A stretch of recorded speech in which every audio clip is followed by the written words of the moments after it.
Hello everyone, welcome to my channel study with Sanya में आप सभी का बहुत बहुत स्वागत है। मेरा नाम सान्या है और आज इस वीडियो में हम समझने वाले हैं क्लास 11th हिंदी ए सेमेस्टर 2 सखी वे मुझसे कहकर जाते, जिसे लिखा है मैथिली शरण गुप्त जी ने। तो दोस्तों, वीडियो को एंड तक देखना, पूरी कविता को बहुत अच्छे से समझेंगे और कविता समझने से पहले कवि परिचय को भी एक बार डिटेल में समझ लेंगे, ठीक है। तो आपको कोई भी डाउट नहीं रहेगा। अगर फिर भी डाउट रहता है तो कॉमेंट सेक्शन में आप पूछ सकते हैं, ठीक है। तो दोस्तों, ये जो कविता है सखी वे मुझसे कहकर जाते, ये किनके ऊपर है? तो ये कविता है गौतम बुद्ध की पत्नी यशोधरा के ऊपर, ठीक है। उनकी पत्नी यशोधरा के बारे में इस कविता में बताया गया है। तो इसको बहुत अच्छे से समझेंगे डिटेल में। सबसे पहले कवि परिचय समझ लेते हैं, ठीक है। तो ये आपको मैंने छोटा सा रिकैप बता दिया कि पढ़ने क्या वाले हैं इस कविता के अंदर, है ना। तो लिख लेना साइड में कहीं पर भी कि ये हम जो पढ़ रहे हैं कविता वो किसके ऊपर पढ़ रहे हैं? गौतम बुद्ध की पत्नी यशोधरा के ऊपर, ठीक है ना। दोस्तों, स्टार्ट करने से पहले मैं आप सभी से रिक्वेस्ट करना चाहती हूँ, अगर आप मेरे चैनल पे न्यू हो और आपने अभी तक मेरा चैनल सब्सक्राइब नहीं किया तो दोस्तों प्लीज़ कर लेना, क्योंकि ऐसी वीडियो आपको फ्यूचर में भी मिलती रहेंगी, ठीक है, ताकि आपको उसका नोटिफिकेशन भी मिल जाए और आपको हेल्प भी हो जाए। साथ ही साथ वीडियो पसंद है तो लाइक करना, कमेंट में अपने व्यूज़ ज़रूर बताना और अपने दोस्तों को भी शेयर कर देना ताकि उनकी भी हेल्प हो जाए। और अगर आपको क्वेश्चन आंसर्स चाहिए तो मेरा जो टेलीग्राम चैनल है उसका लिंक आपको डिस्क्रिप्शन बॉक्स में मिल जाएगा, ज्वाइन ज़रूर कर लेना। उसमें क्वेश्चन आंसर्स अपलोड होते हैं related to your arts subject, okay. Hindi, English और भी जो सब्जेक्ट्स है तो उसमें ही अपलोड होंगे, तो वहाँ ज़रूर ज्वाइन कर लेना। तो दोस्तों, शुरू करते हैं कवि परिचय से। राष्ट्रकवि मैथिली शरण गुप्त का जन्म झांसी के चिरगांव में 3 अगस्त सन 1866 ईस्वी में हुआ था। तो इनका जन्म कहाँ हुआ था और कब हुआ था, ये आप ज़रूर मार्क कर लेना अपनी बुक में, ठीक है। मैथिली शरण गुप्त हिंदी साहित्य के प्रथम कवि के रूप में माने जाते हैं, ये भी मार्क कर लेना। पवित्रता, नैतिकता और परंपरागत मानवीय संबोधों की रक्षा आदि मैथिली शरण गुप्त जी के काव्य के प्रथम गुण हुआ करते थे। गुप्त जी की कृति भारत में भारतीय स्वतंत्रता संग्राम के समय बहुत ही प्रभावशाली सिद्ध हुई थी। इसी कारण से महात्मा गांधी जी ने इन्हें राष्ट्र कवि की उपाधि से सम्मानित किया था। तो ये ज़रूरी है ध्यान रखना कि गांधी जी ने इन्हें क्या किया था? राष्ट्र कवि की उपाधि से सम्मानित किया था। और आज भी हम सब लोग उनकी जयंती को एक कवि दिवस के रूप में मनाते हैं। यानी इनका जो जन्म दिवस होता है ना, जन्मदिन, उसको हम क्या मानते हैं? कवि दिवस के रूप में मनाते हैं। इनके पिताजी का नाम सेठ रामचरण गुप्त और माता का नाम काशीबाई था। तो ये इनके माता पिता के नाम दिए हुए हैं। इनके पिता रामचरण गुप्त जी एक निष्ठावाद, प्रसिद्ध राम भक्त और काव्यानुरागी थे। गुप्त ने सरस्वती सहित विभिन्न पत्रिकाओं में कविताएं लिखकर हिंदी साहित्य की दुनिया में प्रवेश किया। यानी कि जो न्यूज़पेपर होते हैं ना, तो उसमें वो अपनी जो कविताएं होती थी, जो भी वो लिखते थे ना, तो उसको उसी में पब्लिश किया करते थे। उसके थ्रू ये जो है हिंदी साहित्य की दुनिया में इन्होंने प्रवेश लिया। नाउ 1909 में उनका पहला खंड काव्य रंग में भंग इंडिया प्रेस द्वारा प्रकाशित किया गया था। भारत भारती के साथ उनकी राष्ट्रवादी कविताएं उन भारतीयों के बीच लोकप्रिय हो गई जो स्वतंत्रता के लिए संघर्ष कर रहे थे।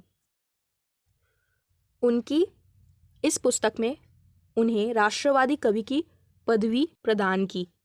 उनकी अधिकांश कविताएं रामायण, महाभारत, बौद्ध कहानियों और प्रसिद्ध धार्मिक नेताओं के जीवन के इर्द गिर्द घूमती है। तो इनकी कविताएं जो होती है ज़्यादातर किसके ऊपर? रामायण के ऊपर, महाभारत के ऊपर, बौद्ध कहानियाँ यानी कि गौतम बुद्ध के ऊपर, ठीक है। अभी जो हम कविता पढ़ने वाले हैं सखी वे मुझसे कहकर जाते, ये भी किसके ऊपर है?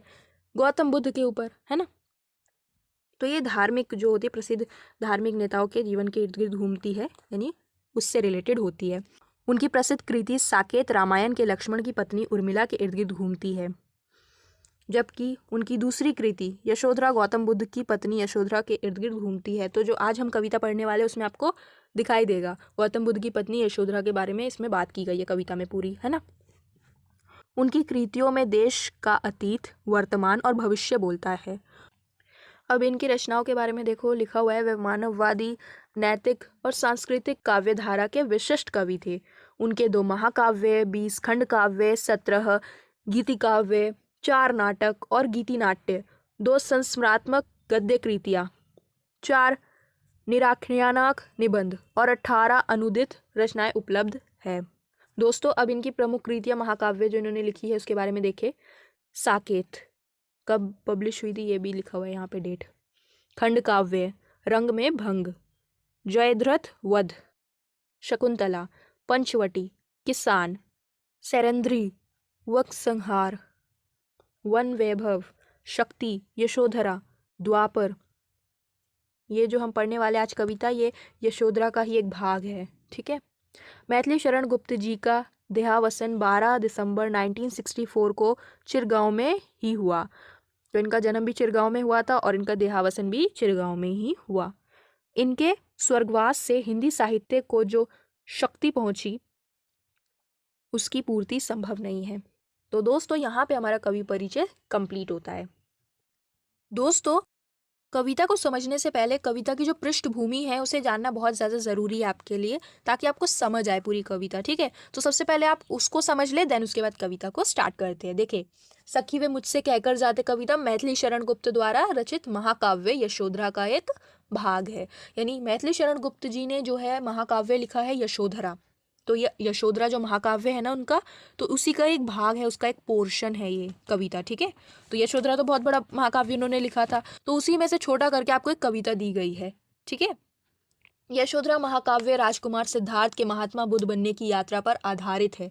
तो ये जो महाकाव्य यशोधरा है ये किनके ऊपर है? ये राजकुमार सिद्धार्थ के महात्मा बुद्ध बनने की यात्रा पर आधारित है कि किस तरीके से सिद्धार्थ जो कि राजकुमार थे वो किस तरीके से बदल जाते हैं महात्मा बुद्ध में, गौतम बुद्ध में। ठीक है। तो आप जानते ही होंगे सिद्धार्थ गौतम को, जो कि जिन्होंने सिद्धि प्राप्त करके वे क्या बन गए? गौतम बुद्ध बन गए, है ना। इस काव्य में सिद्धार्थ यानी गौतम बुद्ध की पत्नी यशोधरा के आदर्श चरित्र को प्रस्तुत किया गया है। तो ये जो हम पढ़ेंगे ना कविता, इसमें क्या देखने को मिलेगा हमें? जो उनकी पत्नी यशोधरा है उनके आदर्श चरित्र के बारे में हमें पता चलेगा, किस तरीके से वे जो है अपनी पति की बात को मानती है, उनका सम्मान करती है। ठीक है। और उनके जो डिसीजन होते हैं उनको किस तरीके से वे उनका सम्मान करती है। तो ये उनकी पत्नी का नाम है गौतम बुद्ध की यशोधरा। ठीक है। इस कविता में उस समय का वर्णन है जब राजकुमार सिद्धार्थ मानव जाति के कल्याण के लिए तथा दिव्य ज्ञान की प्राप्ति के लिए अपना राजसी वैभव, पत्नी यशोधरा तथा पुत्र राहुल सब कुछ त्याग कर चले गए थे। तो इसमें इस कहानी में आप देखेंगे कि किस तरीके से राजकुमार सिद्धार्थ मानव जाति के कल्याण के लिए, मानव जाति के भलाई के लिए, उस दिव्य ज्ञान को प्राप्त करने के लिए वे जो है अपना सब कुछ छोड़कर, अपना जो भी मोह माया है, राजसी वैभव, इतना सारा पैसा, इतना सारा शानो शौकत, इतना सारा आराम, अपनी पत्नी यशोधरा, अपने पुत्र राहुल, इन सब को, अपने लोगों को छोड़कर वो कहाँ चले गए? एक खाली सुनसान जंगल में चले गए और वहाँ उन्होंने क्या करी? सिद्धि प्राप्त करी। ठीक है। तो ये उनके ऊपर उनकी कहानी कि किस तरीके से वो सिद्धार्थ, राजकुमार सिद्धार्थ से गौतम बुद्ध में परिवर्तित हुए। ठीक है। और ये वो परिवर्तित क्यों हुए? क्योंकि वो मानव का कल्याण करना चाहते थे। ठीक है। वो उस सच्चाई को जानना चाहते थे।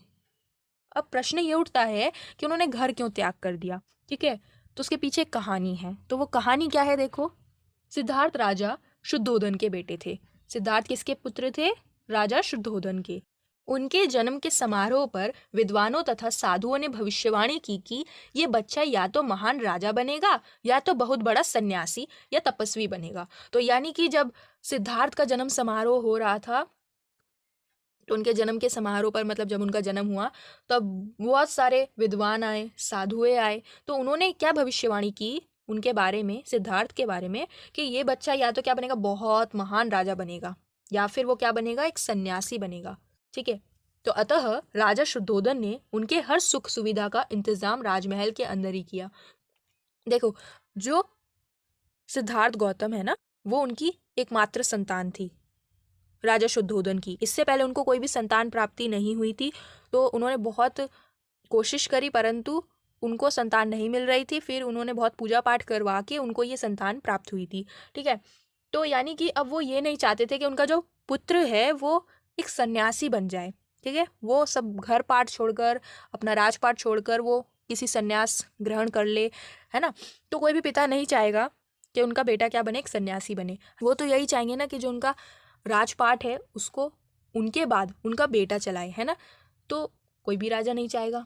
कि उनका बेटा तपस्वी बन जाए और राजपाट छोड़ दे, तो उनके बाद फिर राजपाट को कौन देखेगा, है ना। तो उन्होंने क्या किया, उन्होंने ऐसा इंतज़ाम कर दिया उनके बेटे का कि जो भी सुख सुविधाएं है उसे राजमहल में ही मिली, ताकि वे बाहर ना जाए, बाहर के लोगों को ना देखे, बाहर से ज़्यादा कनेक्ट ना हो, जिससे क्या होगा कि वे जो है कभी तपस्वी बनेंगे ही नहीं और वो राजपाट में ही देखेंगे, राजपाट में ही रहेंगे, तो इससे क्या बनेंगे, वो एक राजा ही बनेंगे। ठीक है।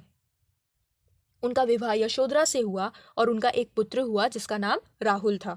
एक बार सिद्धार्थ गौतम राजमहल से निकलकर बाहरी दुनिया की सैर के लिए जा रहे थे, तो रास्ते में उन्होंने एक बूढ़े आदमी को देखा जिसकी दशा बहुत ही ज्यादा खराब थी। अब एक दिन उनका मन किया कि वे जो है बाहर जाके देखेंगे। ठीक है। अब तो वे कहाँ रहते थे, अपने राजपाट में ही रहते थे, अपने राजमहल में ही रहते थे, राजमहल में ही सब कुछ इंतजाम था। ठीक है। खेलना हो उन्हें, ठीक है, कुछ भी करना हो तो वे सब राजमहल में उनका इंतज़ाम था। लेकिन अब वे बाहर जाना चाहते थे, बाहर की दुनिया की सैर करना चाहते थे, क्योंकि एक ही जगह पर रह के थोड़ी ना अच्छा लगता है ना। तो वे बाहर गए। अब जब वे बाहर गए तो उन्होंने देखा एक बूढ़े आदमी को जो कि बहुत ही ज़्यादा बीमार था। तो इससे पहले गौतम बुद्ध ने ना अपने राजमहल में कभी भी कोई गरीबी नहीं देखी, कोई कष्ट किसी को पाते हुए नहीं देखा। सब कुछ बहुत अच्छा अच्छा उन्हें वहाँ पे दिखता था। तो जब पहली बार उन्होंने देखा ना बाहर जाके कि इस तरीके का माहौल है, तो वो उस चीज़ से बहुत ज़्यादा परेशान हो गए। ठीक है। तो देखो वही हुआ कि जब वे देखते हैं ना, सबसे पहली बार वो देख रहे थे कि एक इंसान जो कि बूढ़ा है और कष्ट में है ना, उसकी दशा बहुत खराब है। तो वो यही सोच रहे थे कि क्या एक दिन मैं भी ऐसे ही हो जाऊंगा, मैं भी ऐसे बूढ़ा हो जाऊंगा। अभी तो वे जवान थे, लेकिन अब एक दिन ऐसा भी आएगा जब वे भी ऐसे बूढ़े हो जाएंगे और वे भी कष्ट में होंगे। तो वे सोचने लगे। फिर उन्होंने एक रोगी को देखा और फिर जब वो आगे बढ़े तो उन्होंने एक लाश को देखा जो कि जा रहा था।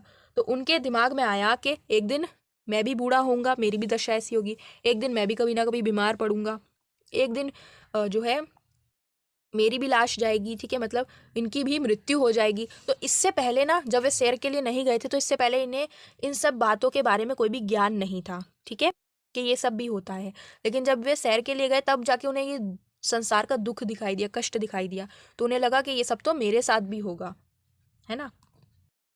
अंत में वो एक साधु से मिले जिन्होंने उन्हें सांसारिक कष्टों का ज्ञान कराया। तो इससे पहले उन्हें कोई भी संसार के दुखों का तो कोई मालूम ही नहीं था। लेकिन जब वे मिले, उन्होंने साधु से पूछा ये सब बात, तो उन्होंने पूरे सांसारिक जो कष्ट होते हैं उस सब के बारे में बताया उन्हें।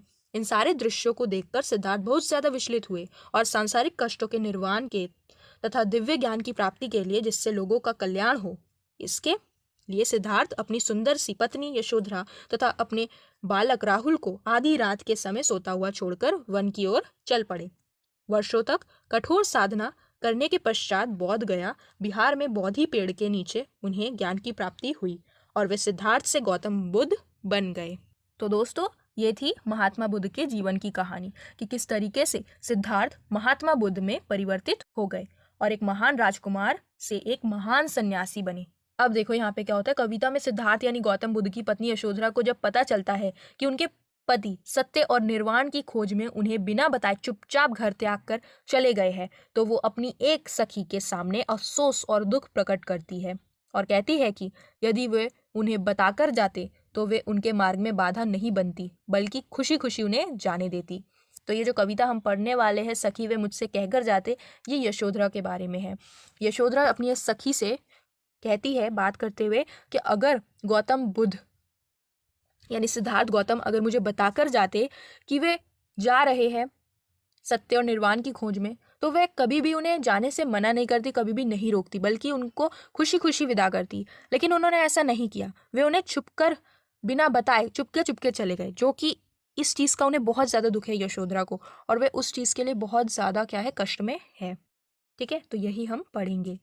तो दोस्तों, अब शुरू करते हैं कविता के साथ। सखी वे मुझसे कहकर जाते, कह दो क्या मुझको वे अपनी पद बाधा ही पाते। मुझको बहुत उन्होंने माना, फिर भी क्या पूरा पहचाना। मैंने मुख्य उसी को जाना जो वे मन में लाते। सखी वे मुझसे कहकर जाते। तो दोस्तों, यहाँ पे यशोधरा अपनी एक सखी, अपनी एक सहेली से अपना दुख प्रकट करती है। वे दुख के साथ कहती है उनसे कि सखी वे मुझसे कहकर जाते। वे कौन है यहाँ पे? सिद्धार्थ। ठीक है, उनके पति सिद्धार्थ गौतम यानी गौतम बुद्ध। कहती है कि सखी वे मुझसे कहकर जाते, कहे तो क्या मुझको वे अपनी पद बाधा ही पाते। फिर वो प्रश्न करती है अपनी सखी से कि अगर वो मुझसे कहकर जाते तो क्या मैं उनके रास्ते में उनकी रुकावट बनती? पथ बाधा का मतलब होता है रास्ते की रुकावट। पथ माने रास्ता और बाधा मीन्स रुकावट, यानी रास्ते की रुकावट। तो अगर वे मुझको बताकर जाते तो क्या मैं उनके रास्ते में रुकावट बनती? क्या मैं उनको जाने नहीं देती? प्रश्न पूछ रही है वो, यहाँ पे प्रश्न चिन्ह है ना। इसका मतलब ये है कि नहीं, ऐसा बिल्कुल भी नहीं है, मैं उनके रास्ते की रुकावट नहीं बनती। मुझको बहुत उन्होंने माना। अब वो बताती है कि उन्होंने मुझे बहुत माना मीन्स उन्होंने मुझे बहुत सम्मान दिया, बहुत प्रेम किया। ठीक है, माना का मतलब बहुत सम्मान देना, प्रेम करना। फिर भी क्या पूरा पहचाना मीन्स क्या वो मुझे समझ पाए? नहीं समझ पाए। प्रश्न पूछ रही है ना, तो क्या समझ पाए? नहीं समझ पाए, क्योंकि अगर समझ पाते तो कम से कम वो मुझसे कहकर जाते। मैंने मुख्य उसी को जाना। मुख्य का मतलब होता है इम्पॉर्टेंट मीन्स प्रमुख। मैं उसी को अपना सब कुछ मानती थी, इम्पॉर्टेंट मानती थी, जो वे मन में लाते। यानी सिद्धार्थ गौतम जो भी चीज़ सोचते थे ना, वही मेरे लिए प्रमुख होती थी। उनके आगे मैं कुछ नहीं बोलती थी। वो जो चीज़ मन में लाते थे, जैसा उनका मन करता था वैसा ही, उसी को मैं प्रमुख मानती थी। ठीक है, उसी को मैं स्वीकार करती थी। सखी वे मुझसे कहकर जाते। तो क्यों मुझसे वे कहकर नहीं गए? तो इस चीज़ से उन्हें बहुत ज़्यादा दुख है। पहचानना का मतलब होता है समझना। ओके, इसके ऊपर एक श्लोक भी है, देखो। सिद्धि हेतु स्वामी गए ये गौरव की बात, पर चोरी चोरी गए यही बड़ा व्याघात। तो यहाँ पे यशोधरा कहती है इसमें कि सिद्धि हेतु गए वे, ये तो बहुत गौरव की बात है मेरे लिए। ठीक है, ये तो बहुत अच्छी बात है, बहुत मान सम्मान की बात है। लेकिन वे चोरी चोरी छुप कर गए, किसी को बताकर नहीं गए, वे मुझे भी बताकर नहीं गए। ये ही बहुत बड़ा जो है दुख है, बहुत बड़ा कष्ट है। नेक्स्ट देखे, स्वयं सुसज्जित करके क्षण में प्रियतम को प्राणों के पण में हम ही भेज देती है रण में, शास्त्र धर्म के नाते सखी वे मुझसे कहकर जाते। तो यहाँ पे सबसे पहले तो शब्दार्थ आप देख लीजिए। सुसज्जित का मतलब होता है तैयार करना, ठीक है, रेडी करना। क्षण का मतलब होता है तुरंत, ठीक है, क्षण में मीन्स तुरंत। प्रियतम कौन हो गए? प्रियतम मीन्स अपने लोग, जो अपने प्रियतम होते, प्यारे, जो जिनको हम प्यार करते हैं वो। रण का मतलब होता है युद्ध भूमि, ठीक है। शास्त्र धर्म, शास्त्र धर्म यानी क्षत्रिय धर्म, यानी जो राजाओं का धर्म होता है। क्या होता है कि जब भी युद्ध भूमि में जाना होगा युद्ध लड़ने, तो उन्हें जाना होगा। ऐसा नहीं कि वो छुप के बैठ जाएंगे या बोलेंगे हम नहीं युद्ध लड़ रहे, ऐसा नहीं हो सकता। शास्त्र धर्म में उन्हें जब भी युद्ध के लिए बुलावा आए तो उन्हें जाना पड़ेगा युद्ध लड़ने, ठीक है। तो शास्त्र धर्म यानी क्षत्रिय धर्म। और जो औरतें होती है, यानी राजा की जो बहन हुई या माँ हुई, बेटी हुई या फिर उनकी पत्नी हुई, तो उनको क्या बोलेंगे? शतरानियाँ, ठीक है। क्या बोलते हैं? शतरानियाँ। ओके, तो अब देखो यहाँ पे यशोधरा अपनी सखी से कहती है कि हम जो शतरानियाँ होती है वो खुद से, स्वयं यानी खुद से उन्हें तैयार करती है तुरंत। किसके लिए? युद्ध भूमि में जाने के लिए, ठीक है। हमें पता है कि उनके वहाँ पे प्राण खतरे में है, ठीक है। हम जानते हैं कि उनके प्राण वहाँ पे खतरे में है अगर वे जाएंगे, लेकिन फिर भी हम उन्हें खुद से तैयार करती है, युद्ध भूमि में भेजती है। किस लिए भेजती है? शास्त्र धर्म के नाते, है ना। तो हम जानते हैं कि वहाँ पे उनकी मृत्यु भी हो सकती है, परंतु हम तब भी अपने आप को कष्ट देकर भी हम जो है उनको तैयार करते हैं और खुद से भेजते हैं युद्ध भूमि में, है ना। तो हम इस तरीके से है, हम ये नहीं देखेंगे कि वे हमारे पति है या हमारे बेटे है या हमारे भाई है या हमारा कुछ और। हम देखेंगे कि क्योंकि क्षत्रिय धर्म में है ऐसा कि जब भी युद्ध आएगा तो उन्हें जाना पड़ेगा, है ना। तो उसके नाते हमें क्या करना पड़ता है? उन्हें तैयार करना पड़ता है और हम उन्हें भेजते हैं, ठीक है। तो सखी वे मुझसे कहकर जाते, यानी कि अगर वे मुझसे कहकर चले जाते तो इसमें कोई बड़ी बात नहीं होती, है ना। मैं उन्हें खुशी खुशी तैयार करके भेजती, लेकिन वे मुझे बताकर नहीं गए। जब युद्ध भूमि में तैयार करके भेजना होता है तब भी तो हम जो है क्या करते हैं? उन्हें भेजते हैं, ठीक है। हमें पता है वहाँ पे प्राणों की बाजी लग सकती है, फिर भी हम उन्हें तैयार करके भेजते हैं। तो अगर वे जा रहे थे सिद्धि पाने के लिए, अच्छे काम के लिए, तो भी तो मैं भेज देती उन्हें। तो वे मुझे बताकर क्यों नहीं गए? तो इसका ये अर्थ है, ठीक है। अब नेक्स्ट देखिए, हुआ ना यह भी भाग्य भागा, किस पर विफल गर्व अब जागा, जिसने अपनाया था त्यागा, रहे स्मरण ही आते, सखी वे मुझसे कहकर जाते। अब सबसे पहले आप शब्दार्थ देख लीजिए। भाग्य अभागा का मतलब होता है बदकिस्मत, ठीक है, जिसकी किस्मत अच्छी नहीं होती उसे बोलते हैं बदकिस्मत, यानी भाग्य अभागा। विफल का मतलब होता है निरर्थक, ठीक है। स्मरण का मतलब होता है याद करना। जिसने अपनाया था त्यागा, जिसने यहाँ पे कौन है, सिद्धार्थ गौतम, ठीक है। तो यहाँ पे देखिए यशोधरा अपनी सखी से कहती है कि मेरा जो भाग्य है बहुत ही अभागा है, यानी बदकिस्मत है। वे अपने आप को कोसती है कि मेरा जो किस्मत है ना बहुत ही खराब है। क्यों? क्योंकि वे कहती है कि वे सिद्धि पाने के लिए गए थे, ये तो मेरे लिए बहुत गौरव की बात थी, लेकिन वे बताकर नहीं गए, यही चीज़ बहुत बुरी चीज़ हुई, ठीक है। अब मैं किस पर गर्व करूं? ये मेरा जो गर्व था वो तो विफल हो गया, निरर्थक हो गया। क्यों? क्योंकि वे सिद्धि पाने के लिए गए थे। ये बहुत गौरव की बात है मेरे लिए कि मेरे पति सिद्धि प्राप्त करने के लिए गए हैं, वे इंसान के कल्याण के लिए गए हैं, परंतु वे मुझे बताकर नहीं गए, वे चुपके चुपके गए हैं। ये तो मेरे लिए गर्व की बात नहीं है ना। तो जिसने अपनाया था, जिसने यानी सिद्धार्थ गौतम ने मुझे अपनाया था, मुझसे विवाह किया था, 7 फेरे लिए थे, तो उन्होंने मुझे अपनाया था, ठीक है। अब उन्होंने ही मुझे क्या कर दिया, त्याग दिया, यानी छोड़ दिया मुझे, ठीक है। मुझे उन्होंने छोड़ दिया। अब वे तो स्मरण ही आते हैं, यानी कि अब तो वे बस यादों में ही है, वो तो सिर्फ याद ही आते हैं। तो सखी वे मुझसे कहकर जाते, सखी वे मुझसे कहकर जाते, तो क्या मैं उन्हें रोकती? नहीं रोकती, परंतु वे मुझसे कहकर नहीं गए। तो ये सिद्धि पाने के लिए गए थे, ये मेरे लिए बहुत गौरव की बात थी, परंतु वे मुझे बताकर नहीं गए, तो ये मेरे लिए विफल हो गया। अब नेक्स्ट देखिए, नयन उन्हें है निष्ठुर कहते, पर इनसे जो आंसू बहते सदैव हृदय वे कैसे सहते, गए तरस ही खाते, सखी वे मुझसे कहकर जाते। नयन का मतलब होता है आंखें, ठीक है। निष्ठुर का मतलब होता है कठोर, बेरहम या फिर निर्दय। सदैव का मतलब होता है दयालु। नयन उन्हें है निष्ठुर कहते, इसका मतलब क्या हुआ? यहाँ पे यशोधरा अपनी सखी से कहती है कि मेरे जो आंखें हैं वो उन्हें बहुत ज़्यादा कठोर कहती है, बेरहम कहती है। क्यों? क्योंकि ये जो आंसू बह रहे हैं वो उन्हीं के कारण बह रहे हैं। वे सिद्धि पाने के लिए गए थे, ये बहुत खुशी की बात है, परंतु वे उन्हें बताकर नहीं गए, यही चीज़ उन्हें बहुत ज़्यादा कष्ट पहुंचाती है ना। तो उनकी जो आंखें हैं वो रो रो के जो है उनमें से आंसू बह रहे हैं, तो बहुत ज़्यादा उनकी आंखों को कष्ट हो रहा है। तो वो कहती है कि मेरी जो आंखें हैं वो उन्हें बहुत ज़्यादा निष्ठुर कहते हैं, ठीक है।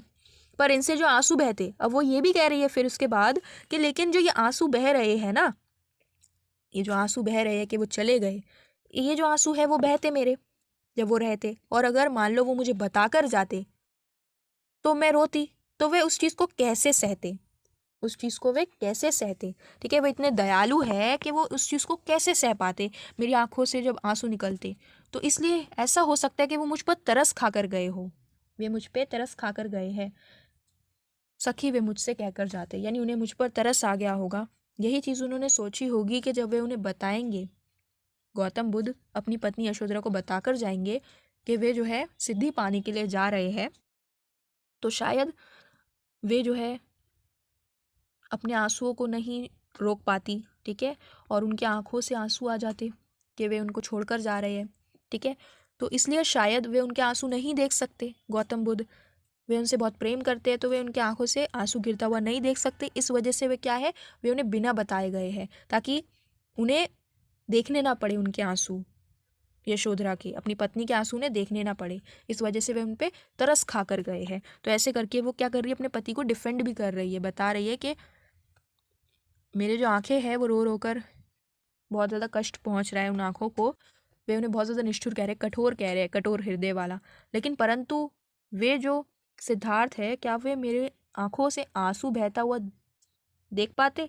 तो वे नहीं देख पाते, क्योंकि वे बहुत दयालु है, इसलिए वे बिना बताए मुझे चले गए, ताकि उन्हें मेरे आंखों से आंसू गिरते हुए ना देखने पड़े, ठीक है। आगे देखिए, जाय सिद्धि पावे वे सुख से, दुखी ना हो इस जन के दुख से, उपलाम्ब दूं मैं किस मुख से, आज अधिक वे भाते, सखी वे मुझसे कहकर जाते। सबसे पहले शब्दार्थ देख लीजिए आप यहाँ पे। सिद्धि का मतलब होता है सफलता या दिव्य शक्ति, ठीक है। जन का मतलब होता है लोग। उपलाम्ब का मतलब होता है शिकायत। भाते का मतलब होता है अच्छा लगना, ठीक है। तो वे कहती है कि सिद्धार्थ गौतम गए हैं ना सिद्धि पाने के लिए, दिव्य शक्ति को पाने, तो वे सुख से उसको पावे, खुशी खुशी वे उस सिद्धि को जिसको पाने के लिए गए हैं उसको वे मिल जाए, ठीक है। और वे जो है मैं प्रार्थना करती हूँ कि उन्हें लोगों के जो दुख होते हैं उनसे दुखी वे ना हो, क्योंकि इस दुनिया में लोग जो है वो बहुत ज़्यादा दुखी है, उनको तरह तरह के दुख है। तो क्योंकि सिद्धार्थ गौतम बहुत ज़्यादा दयालु है ना, तो वे ऐसा ना हो कि उनके जन के दुख से बहुत ज़्यादा दुखी हो जाए, तो ऐसा भी ना हो। सिद्धि पाने गए हैं, उन्हें खुशी खुशी जो सिद्धि है वो प्राप्त हो जाए। और मैं उन्हें किस मुख से शिकायत करूं, वे तो मुझे अब और ज़्यादा अधिक अच्छे लगने लगे हैं। तो सखी वे मुझसे कहकर जाती, लेकिन वे फिर भी एक कष्ट लिए हुए अपने मन में है कि काश वे मुझसे कहकर जाती। सिद्धि पाने गए हैं, ये बहुत गौरव की बात है उनके लिए, लेकिन वे उन्हें बताकर नहीं गई, यही उन्हें कष्ट पहुंचा रही है, ठीक है। नेक्स्ट देखिए आगे। गए लौट भी वे आवेंगे, कुछ अपूर्व अनुपम लावेंगे, रोते प्राण उन्हें पावेंगे, पर क्या गाते गाते सखी वे मुझसे कहकर जाते। तो नेक्स्ट आप देखिए, यहाँ पे सबसे पहले तो शब्दार्थ समझ लेते हैं। अपूर्व का मतलब क्या होता है, इससे पहले कभी नहीं मिला, जो चीज कभी पहले नहीं मिली इससे उसे बोलते हैं अपूर्व। अनुपम का मतलब होता है जिसका कोई उदाहरण नहीं दे सकते, ठीक है। तो वे अपनी सखी से कहती है कि अब वो गए हैं तो लौट भी आएंगे, और कुछ अनोखी चीज वे लाएंगे, ठीक है। कुछ ऐसी चीज जो इससे पहले उन्हें कभी नहीं मिली, कुछ अलग जिसका उदाहरण भी नहीं दे सकते, ऐसी चीज वे लावेंगे, बहुत ही अलग वे चीज लाएंगे। और वे कहती है रोते प्राण उन्हें पावेंगे, यानी कि जब वे आएंगे तो जो मेरे प्राण जो रो रहे हैं उनसे अलग हुई हूँ मैं, तो उसके लिए जो मेरे प्राण रो रहे हैं तो जब उन्हें पावेंगे तो कितना ज़्यादा खुश होंगे, मेरे रोते प्राण उन्हें पावेंगे। पर क्या गाते गाते, लेकिन वो प्रश्न करती है क्या वे गाते गाते पाएंगे, मतलब क्या मैं गाते गाते उनका स्वागत कर पाऊंगी या उनके इंतजार में ही मर जाऊंगी। तो इसका मतलब यहाँ पे ये है गाते गाते, ठीक है। यानी कि जब वे आएंगे तब तक वे उनका इंतजार करेंगी, लेकिन इंतजार करते करते क्या वे जिंदा रहेंगी या उससे पहले ही वे मर जाएंगी। सखी वे मुझसे कहकर जाते, फिर वे अपनी सखी से कहती है सखी क्या वे मुझसे कहकर जाती, तो क्या हो जाता, है ना, काश वे मुझसे कहकर जाते। तो दोस्तों यहाँ पे हमने क्या देखा कि गौतम बुद्ध जो गए थे उस संसार के सच को पाने के लिए गए थे, सिद्धि पाने, दिव्य ज्ञान को, जो सत्य है ना जीवन का, उसको पाने के लिए गए थे, ताकि जो जन के दुख है उनका वे निर्वाण कर सके। तो दोस्तों यहाँ पे हमने पूरी कविता में यशोधरा के आदर्श चरित्र को समझा कि किस तरीके से वे जो है एक आदर्श पत्नी थी, ठीक है। यहाँ पे हमने देखा कि वो बहुत ज़्यादा कष्ट में थी इस चीज़ से कि सिद्धार्थ गौतम वे उन्हें बिना बताए सिद्धि पाने चले गए, है ना। तो ये बहुत ज़्यादा कष्ट की बात थी उनके लिए, तो वे बहुत ज़्यादा दुखी थी, और वे अपना दुख किसको प्रकट कर रही थी, अपनी एक सखी को। तो दोस्तों अगर इसका प्रसंग पूछा जाए ना आपसे तो ये ज़रूर लिखना आप, राजकुमार सिद्धार्थ ने जब ये अनुभव किया कि ये संसार दुखों से भरा हुआ है तो उन्होंने दुख के कारण और उसके निर्वाण को खोजने का उपाय ढूंढने का सिद्ध किया, और इसके लिए उन्होंने अपना राजपाट का सुख, अपने माता पिता, अपनी पत्नी यशोधरा को छोड़ दिया। यानी रात्रि के समय वे अपनी पत्नी यशोधरा और अपने शिशु यानी पुत्र राहुल को छोड़कर वे वन को प्रस्थान लिए, यानी परित्याग कर दिया उन्होंने सब कुछ, ठीक है। तो ये इसका प्रसंग है। आई होप आपको समझ आया होगा, फिर भी कोई डाउट हो तो कमेंट सेक्शन आपके लिए है, ज़रूर कमेंट में पूछ लेना, ठीक है। तो इसी के साथ फिर मिलते हैं नेक्स्ट वीडियो में, तब तक के लिए till then take care and bye bye.